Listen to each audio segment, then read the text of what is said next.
they're trying to say that I dumped a body, Karen. So you have your ID with you? What? What do you mean what? You f***ing drove him there. You're the one driving the car. I am the sergeant. Yeah, what happened was he was fine. We were driving to the bank, and then right after we left the bank, he just went like this. He died from old age. Hey guys, welcome back to Crime or Just. Tonight's case is one that left even experienced detectives stunned. We've never seen anything quite like this. I've been doing this for 28 years, and it's unique to say the least. Hopefully it'll be the last time we encounter something like this. An elderly man dies inside his own home, but instead of calling 911, the people closest to him allegedly prop up his body, take him to the bank to withdraw money, then abandon him at a hospital before speeding away. And the most disturbing part? Police say they acted like it was just another normal errand. This is the chilling story of the death of Douglas Lehman. If you enjoy true crime stories told through real police footage, real interrogations, and disturbing criminal investigations, make sure you like this video, subscribe, and let me know your thoughts down in the comments. Now, let's get into it. It's the night of March 4th, 2024, in Ashtabula, Ohio. Police are called to a strange scene after hospital staff report that two women dropped off an elderly man at the emergency room, and then immediately left before giving anyone his name. Doctors tried to save him, but it was already too late. The man was declared dead on arrival. At first, nobody even knew who he was. No ID, no information, nothing. Hospital workers only knew one thing: the women who brought him there seemed desperate to disappear. Police quickly traced the car involved back to a nearby home belonging to 81-year-old Douglas Lehman. And when officers arrive at the property, things immediately feel wrong. So where'd you find it? Where'd you pick this guy up at? He lives here. Yeah, you gotta stay here. Has nothing to do with me whatsoever. You're staying here. You're staying here, not free to leave. Understood? I understand what you're saying. I have no disrespect. Okay. But I wasn't with, I don't know, I just got off work for a bit ago and come down and look at the car to work on it. So that's all I'm involved in this at all whatsoever. I know nothing about that. Involved in what? Nothing to do with me. Whatever. What are they talking about? I have no idea. You must know. No, I don't. Huh, interesting. Do you live here? No, sir, I live down the road. You just live down the road? Yes, behind AutoZone. So what are you doing here right now? I just got a ride and she came over to the house and asked me if I'd come down and look at the car, and that's what I was here for. I'm not really a mechanic or nothing like that, you know what I mean? I'm a roofer, but... Listen, this is a death investigation, okay? So, nothing about it, sir. What's your name, buddy? Why do I have to identify myself, sir, when I'm not in... Because it's a homicide. It might be a homicide. A homicide? And you're here. Okay. So what's your name? Listen, I have a couple That's fine. warrants. Don't worry about it. All right, my name's Brad, B-R-A-D. B-R-A-D? Yes, sir, and I'm a single father. What Brad doesn't quite understand is that until they know how and where Douglas died, this house might be the scene of a murder. Do you know what's going on at all? So these people dropped off a dead body at the hospital. Oh, okay. And then they left. Okay.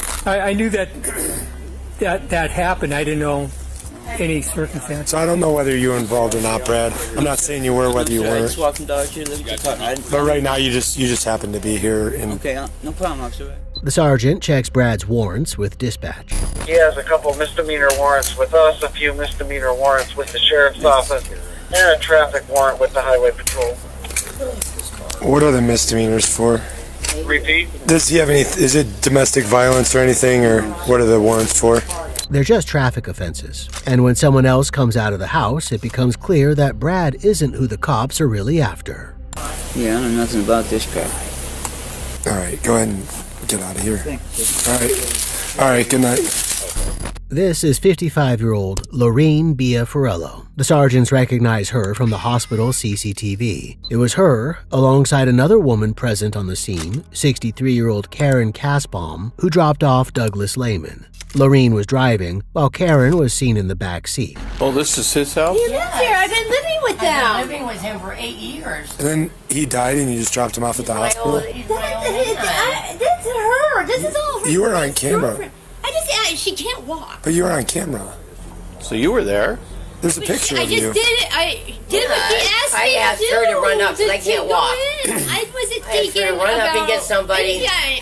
Listen. Wait, you guys are all talking at They once. took him out of the car. They closed the car door. They didn't And say I wasn't anything even to us. thinking. Who? Wait a minute.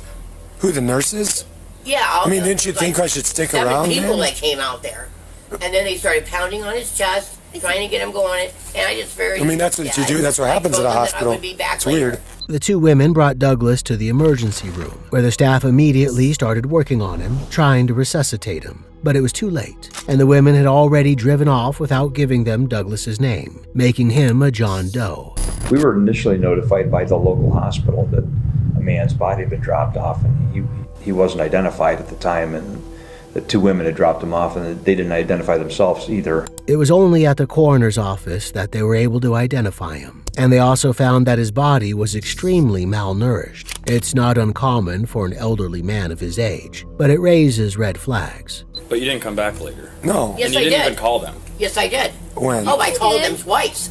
And then I came back. My daughter, we just got back. I have a card from some lady that I talked to there. Who did you talk to? I just got back. From where? The Like I hospital? have about a half hour, 45 minutes ago. From where? From the hospital from the ER. But you just told me you couldn't go up there because your car My doesn't daughter came and picked me up and drove me there. I had to wait for her to get back from Menor. I told them this. Karen's story is full of contradictions. First, she didn't return to the hospital, then she did. Well, let's back up a minute. So you guys dropped this your old man who's deceased at the hospital, and then you just leave. Why didn't you stick around? I mean, you know how this looks. It looks pretty weird, right? I mean, you can agree. We can all agree on that, right? I didn't know I think it's I was weird. doing anything wrong. But don't you- He was, I mean, you lived with the guy for 8 years. Didn't you care to sit yes, around? I did. You didn't even get out of the car. To go pay a bill, and I said I was going to come. You had to go pay your bill, so your dead boyfriend just going to lay there in the hospital without anybody He knowing. was dead. Apparently, Karen had better things to do than wait around while her boyfriend was declared deceased. But wait, and no one's He was dead. and no one said anything He about was you. dead. You keep avoiding what I'm talking about, right? You're avoiding it. It's weird, right? Can we agree that it's kind of strange? If I dropped your dead body off at the hospital and left without talking to anyone, you'd think that's strange, right? From the outside looking I don't in. think he would want me to get in any. I didn't ask. That's not the question. That's not the question. Yes, it's weird. Let's say nothing happened, but you still, let's just say you drop somebody off, they're dead. You don't stick around because you got to go pay the electric bill. That's odd. It's odd.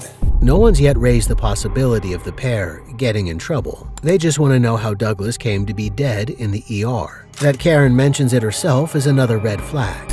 Maybe you got your priorities a little mixed up. I don't know. I care about the person that I love. I want to find out what's going on. Is he going to make it? I just knew he was dead, but I called whenever I got back. They knew he was dead, but they dropped him at the ER anyway. Where were you at when you realized he was dead? Was he here, or were you in No, a at the car? hospital when I dropped him off. What was Because they were like pounding on his. Well, what was his demeanor? stuff. Well, like, how did you notice something was wrong? As soon as we left the bank, Which kind of just like What bank? slumped over. what bank was it? U.S. or Right by the USA police Bank, or station? whatever it's called. Right by the police department? The Center Street. Center Street. Okay. US Bank. They'd apparently been running errands that afternoon when Karen realized something was wrong. You have a cell phone?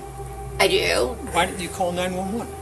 Because I was in my car. I was going to just take him to the hospital. So you're in the bank, he slumps over in the car, and then you just drove him straight to the hospital? Yes. I mean, I can see that's rational. So then you get to the hospital. Where did you drop him off? At the turnaround, I take I it? went right up to the ambulance. Up to the ambulance place. Yeah. So you drop him off there, all the nurses and stuff. Everybody comes out. And of course, and They took again, him out of the car, put him on the stretcher, closed the you keep saying that like they're policemen, like they're saying. Back later, they You're said free to okay. leave. Did anybody tell the hospital who this guy was? I wasn't even thinking about that, and they didn't even ask. Like when they slammed the door, I just said I'll be back, and they said okay.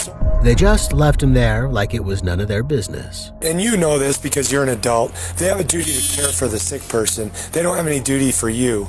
But you have a duty to care for your loved one, right? I mean, you don't think this is weird, right?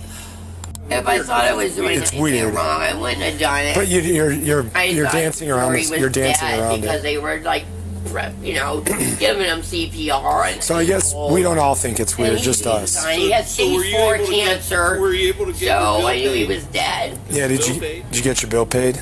Yeah, yeah. Okay. Did you take money out of the bank? Is that why you were at the bank? Yeah. Okay. Did you take cash out? Yes. And how much did you take out? $900. To pay what bill? The Spectrum. $900 for a Spectrum bill? Well, that's what we take out every month. We take out $900 for different bills. All the bills, yeah. Oh, okay, that makes more sense. So the bank teller's gonna say, "I remember those folks, and that guy was alive and talking." Sure. Well, Sure, yes. Talking, but he was, sitting there. He was alive. Did he have a wallet on him? Yes, he was alive. He was squeezing Lori's arm. Okay. Currently, Karen's just coming across as an irrational and unfeeling partner, but there's still no explanation as to how Douglas died. What do you think he had a heart attack then, or? He has stage 4 cancer. Oh. That must have just got him for him. He's 81. Sure. And he was going downhill. I thought I would have, a few more years with him. How long have you been living here then? 8 years. With him? Yes. Is this his car then? Yes. Well, it's mine now, but You guys aren't married, are you?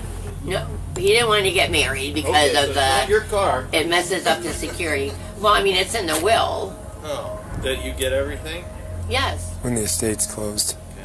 You get the house too and stuff? Yes. Oh, that's good. The sergeant withdraws to talk to another officer about it. This is getting stranger and stranger, isn't it? The deeper you go, Yeah. stop here and let the diesel Jeez, go yeah. because it's going to be a giant fishing well. Maybe she's telling the truth, maybe not. Who But knows? it's weird. It's really weird. The whole thing's weird. And it's weirder that she doesn't think it's weird. The answers, if they're anywhere, lie inside Douglas's house. Hey, who else is in the house? Well, there's one in the basement. Is there people in there? No, there's nobody here. Did you just say someone's... Bathroom in the I basement. thought you just said someone's in the basement. No, she wants to use No, the I bathroom. said there's a bathroom in the basement because I have to go to the bathroom. Is that okay? Yeah, go ahead. Yeah, go with her. There's nobody else in the house though, right? No, sir. And while they're waiting for the search warrant, the sergeant impresses upon Karen the seriousness of the situation. There's a lot of lies here. So, don't talk, please. Because I'm going to talk and explain to you what's going to happen. There's a detective coming out. If I were you, I would strongly recommend you get the true story before he gets here. Okay. And tell him the true story. Because I know you're not telling me the truth. As a fact. Okay. Get the facts straight when the detective comes. Okay. Because it's not looking good. Okay. How old are you? 63. Oh, that's that. I want to spend those golden years Yeah. somewhere. Can you help me up? That's a wrap. Hey, Just sit right there. I'll get you a coat. Where's your coat at? I don't need a coat. I just wanted to stand up. Probably won't ever need one again at this rate.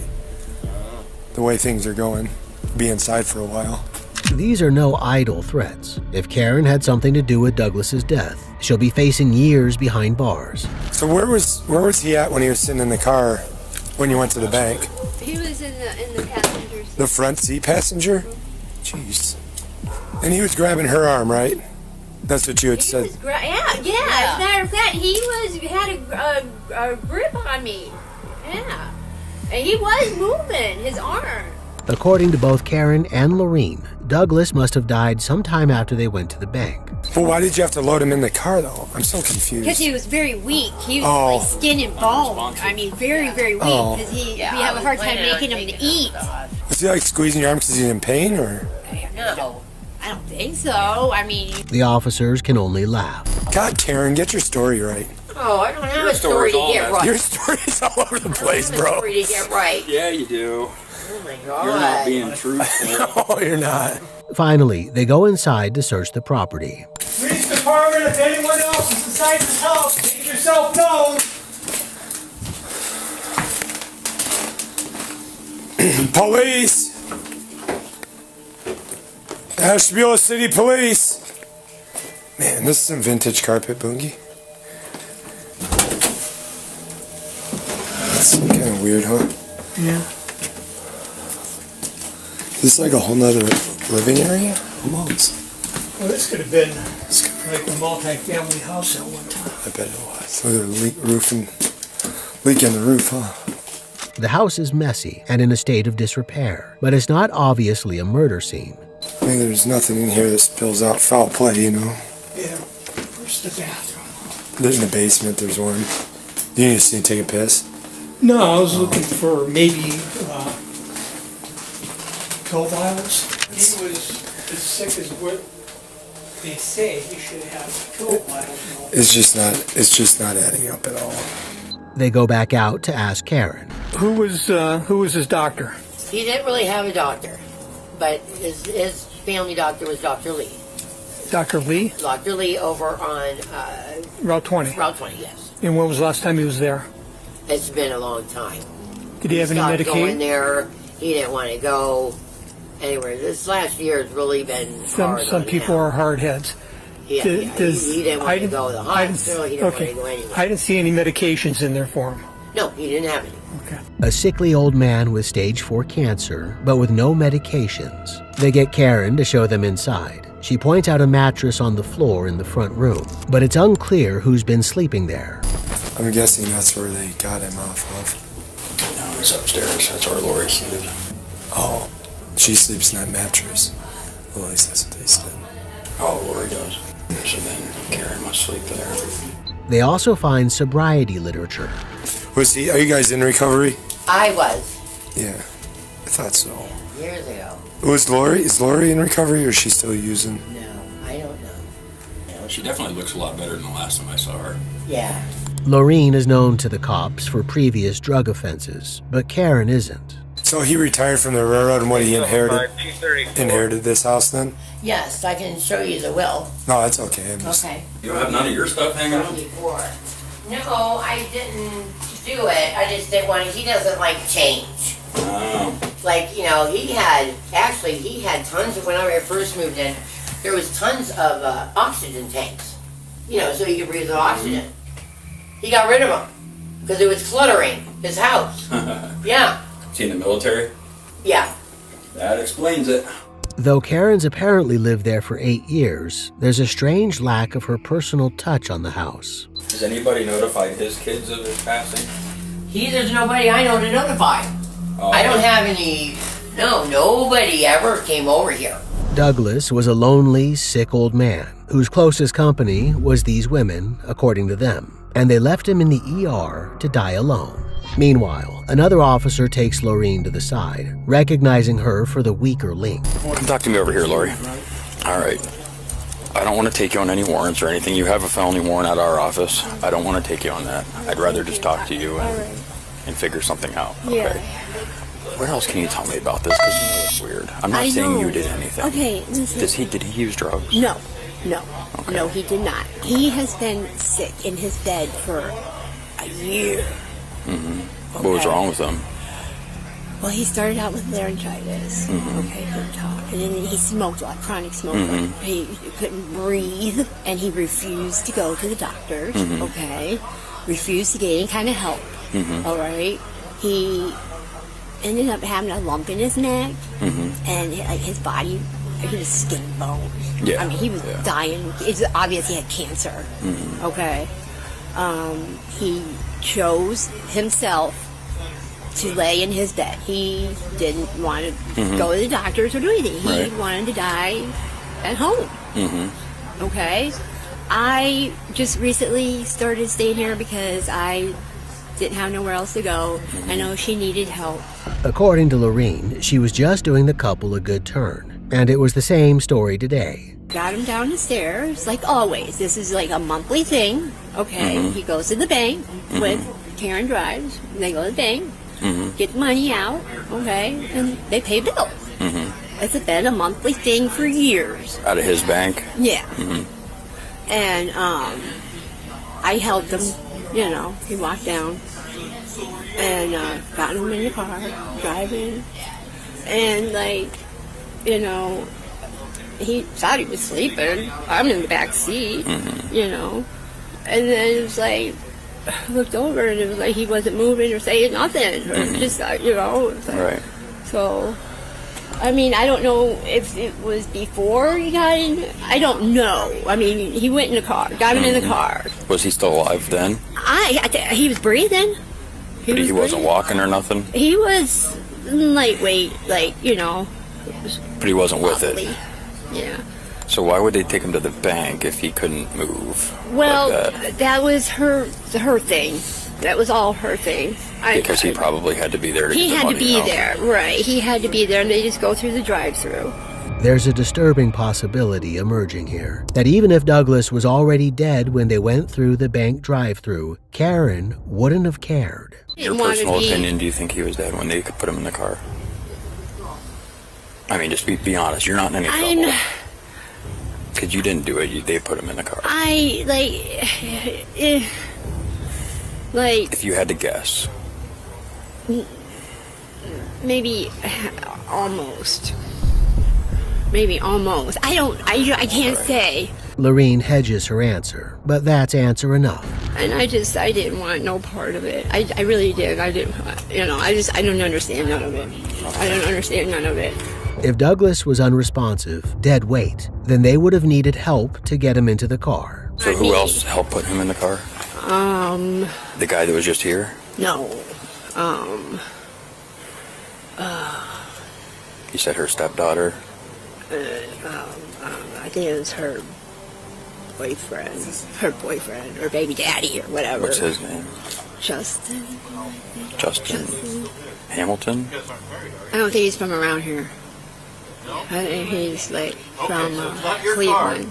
I don't know nothing about that situation. He was like, slumped. Yeah, just stay away from her for now. I know. She's gonna. But she's not funny. Oh, you're gonna try to save face in front of her, and it's just not gonna. Yeah, you're telling the truth. And thanks to Loreen, the crime that took place here is beginning to take shape in the officers' minds. No, she's like, he got carried in there by the other guy, by her daughter's boyfriend, which I'm still trying to get his name. All they said was Justin so far. I haven't talked to Karen again yet. I'm still talking to Lori, but she said he was completely unresponsive and they had to carry him into the car, but he had to be in the car to get money out of the bank, and I guess he's been bedridden for almost a year.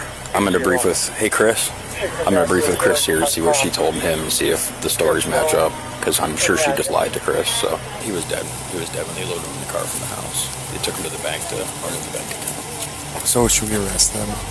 Well, it's going to be theft for everything. And she's like, he had to be sitting in a car with her, or they wouldn't get any money out of it. I'm gonna probably hook Karen right now for obstructing, because she's lying about everything. So they confront Karen. Did you get read your Miranda rights yet? No. Okay.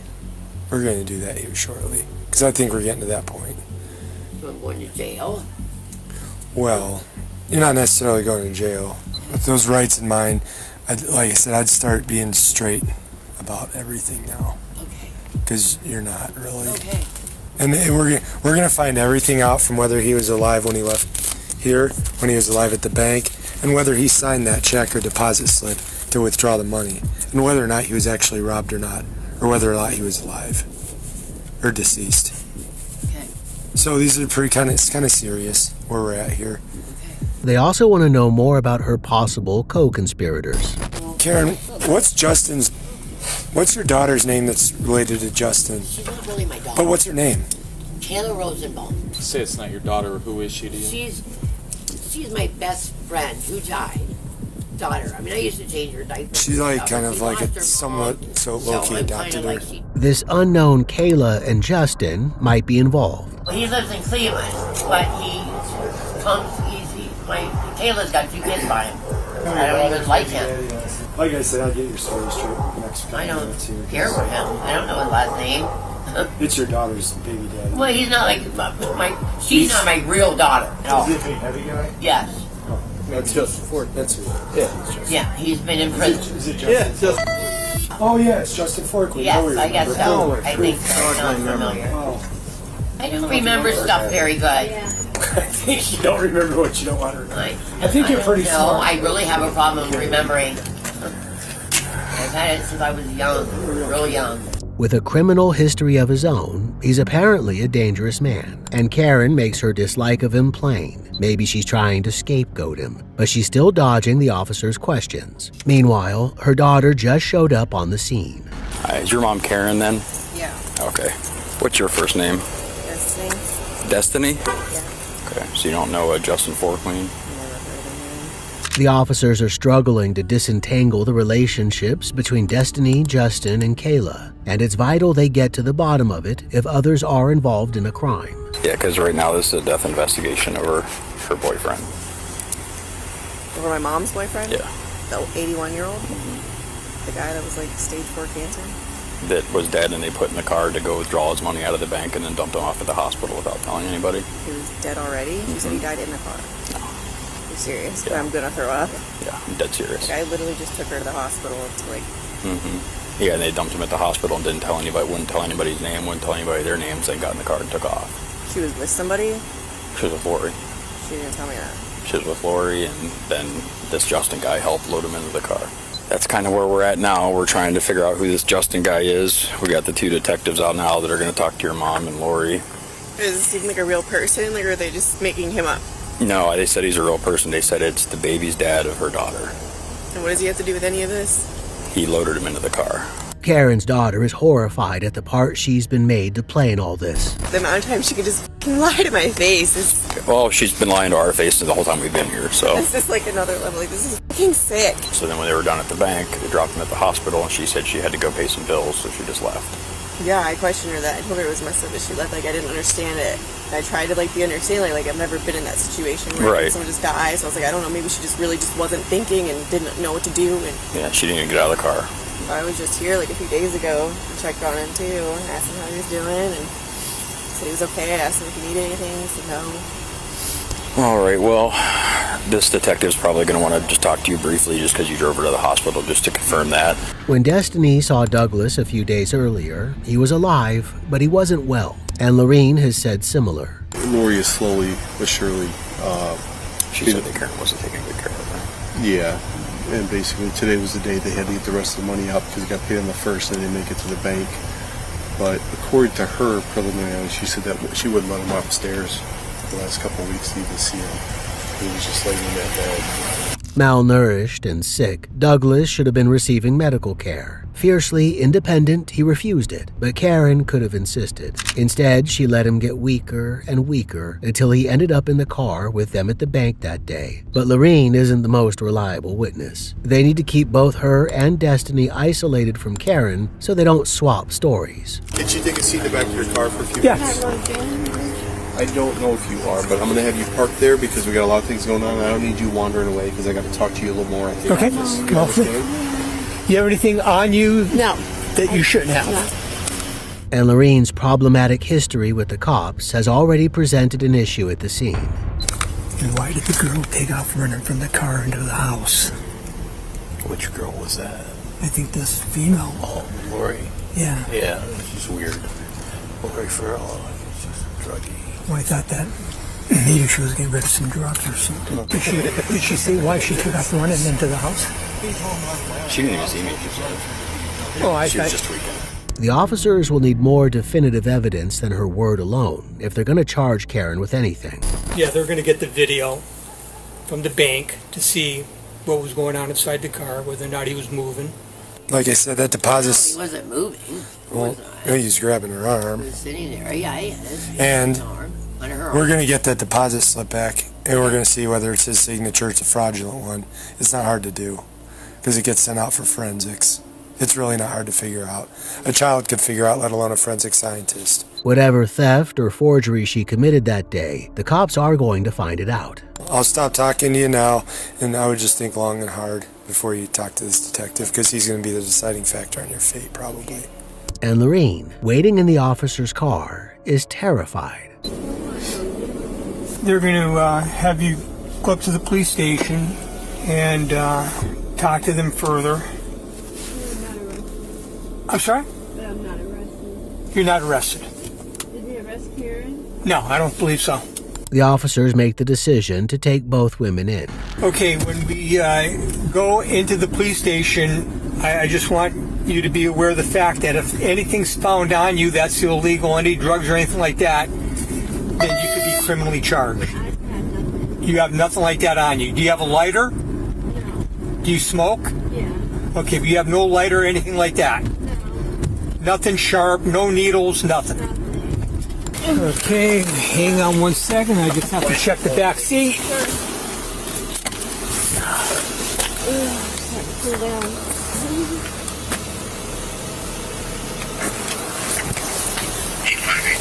Have you been here before? Oh yeah.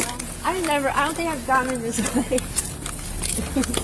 Loreen is no stranger to the environment of the police station. The officer sits her down in the interview room to wait for a detective. I will tell Lieutenant Palinkas, okay? Okay. Just have a seat. All right. Meanwhile, another officer brings Karen to the station too. You have your walker in there with you? I do. Okay. Am I taking it out? I'll just grab it for you.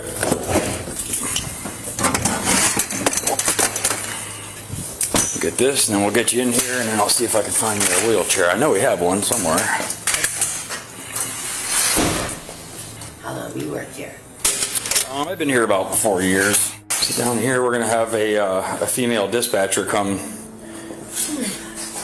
do a quick check on you, and then we'll stick you over in the pod where you can watch some TV and all that stuff.